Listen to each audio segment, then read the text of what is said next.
time, by way of context, talking about the planning hierarchy, right? To sort of understand how planning has worked in Ontario, for good and for ill, and the changes that are going to come through this bill, and then we can get into some details around site plan control. So at the high level, the province guides development, where and how we grow, how our communities sort of exist and connect with other priorities around environment and climate change and culture and heritage through something called the Provincial Planning Policy Statement. The Provincial Policy Statement covers all corners of the province, and it's in very high-level language, providing direction around the things we're supposed to take into account when making decisions around development and how we plan communities, and everybody has to do it. Then you get a level of more higher-level regional planning that can happen on certain topics.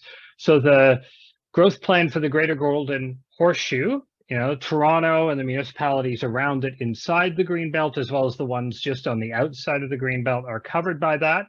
That provides more specific policy direction around where and how we grow in these areas that are receiving a lot of growth, that have a lot of existing infrastructure, that have pressures, that have higher order transit, and are trying to integrate those to be able to think through how best to plan communities that get around in reasonable ways and accommodate a massive amount of the province's growth. And so there's more specific plans through plans like the Greater Golden Horseshoe, the growth plan for the Greater Golden Horseshoe. You've got some Greenbelt plans and Niagara Escarpment plans that speak to those matters, and sometimes those overlap with other plans and create some complexity. Developers don't like complexity. This is part of the reason the province is looking to streamline things in ways that are unhelpful, but it's where that's coming from. And then after you've gone from the Provincial Policy Statement down to, say, the growth plan for the Greater Golden Horseshoe, if that's where you're at, then you end up in levels of either city or regional planning, depending on where you're at. In Toronto, it's Toronto, but if you're in Markham, it's York Region, and you get this element of regional planning, which we certainly have here where I am in the city of Waterloo, with the region of Waterloo on top of us. Doing planning. And Phil did a great job of covering why regional planning is good, to be able to parcel out where growth happens and to really think holistically about a broader area of how all the pieces fit together in the most efficient and effective way possible in compliance with those higher level plans, which requires we think about growth, about environment, about climate change, about culture, and about heritage in all that we're doing. And so those regional plans can speak to sort of mass transit inside those areas, can speak to where and how communities grow, which communities should be targets for growth, and whether or not more land that was farmland or other purposes is needed for urban development to be able to meet those targets and to plan in a holistic way. And then you get the local area official plans, which put a finer grain on that, take that direction from all those levels that are higher and look at the community and really get into a finer detail around, key nodes or corridors or places to get more density, to think about how you do mixed use developments, how you create 15-minute communities by planning neighborhoods in different ways and putting those regulations in place. And then you get down to zoning bylaws, and that's really what prescribes what you can do as of right if you follow all the rules with your individual properties, and what kinds of things you can build on them, and what kind of uses, what kind of activity can happen on them, and sort of how they're sort of oriented. So that's sort of the broader hierarchy that you get. So if you're a landowner and you're trying to do something, you could be a homeowner trying to think about a granny suite or a secondary suite in your basement because you've got relatives, or you need some extra income and you want to provide more housing, or if you own a large amount of property and you're thinking of multi-story, multiple buildings because that's where you should be. These are things that you'd look to the zoning bylaw to figure out what you can do.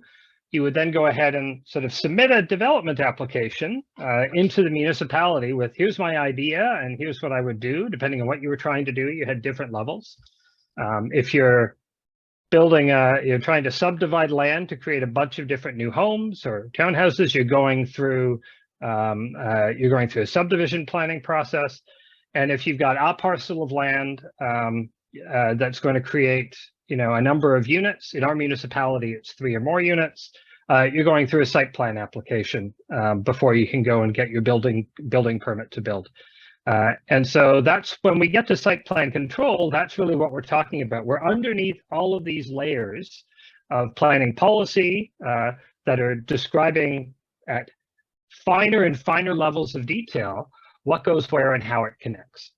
And so when you finally get down to sort of site plan control, you're looking at very technical details about how a site is laid out, about where the parking might be located, where you're storing garbage, whether you've got a loading space, what some of the landscaping looks like around that property, and if you've got a building, what kind of cladding you're sort of putting on that to some degree, if you've got a green development standard, but and sort of massing and fit. And I can actually, I think it might be helpful if I actually pull up that section of the Planning Act just so people can see it, because we want to talk about it. Here's the site plan control section, and this is a track changes from one of the law firms that has sort of put the bill into this kind of format.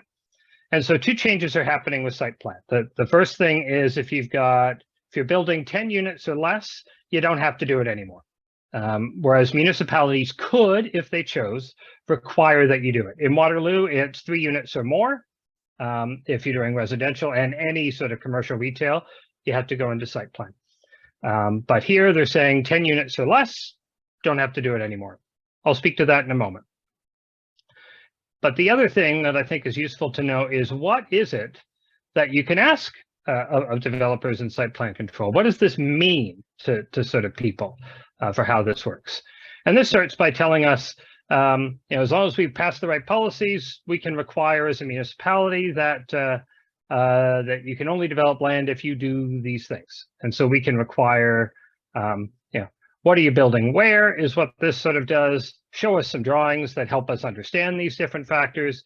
The massing and conceptual design of the building. So, is it a slab? Is it one of these tower podium things? Is it all of that stuff you can look at through site plan, how it relates to the street, what's sort of going on inside for sort of, access issues to get in and out, if I was where the elevators or walkways or stairs, and how does that sort of get out to the street? Then this is the part Gabby was talking about. The sustainable design part is key to the green development standards that many municipalities, including ours, are pursuing, but now I guess won't be able to.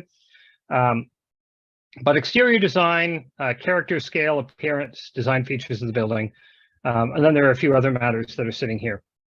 The important sort of factor here is that the way a municipality might, and this is the case in ours, look at how to assess this currently is we might have urban design guidelines. We might have other forms of guidelines that we've got accessibility guidelines as well that we sort of apply to sort of developments that come through.